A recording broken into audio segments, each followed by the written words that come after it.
вижу, что за Полиной Лурье стоит организованная преступная группировка.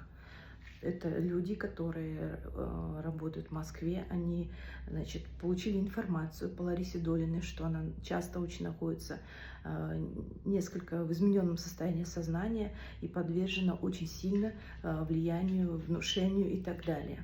То есть они воспользовались ее достаточно слабым таким состоянием.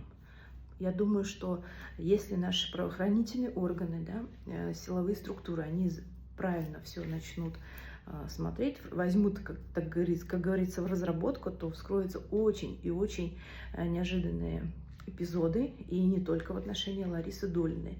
Поэтому я призываю, как ясновидящие, прислушайтесь, не надо Ларису Долину сейчас обвинять, это все проплаченные все вещи, Ларису Александровну, и прошу правоохранительные органы обратить внимание на деятельность этой Полины Лурье.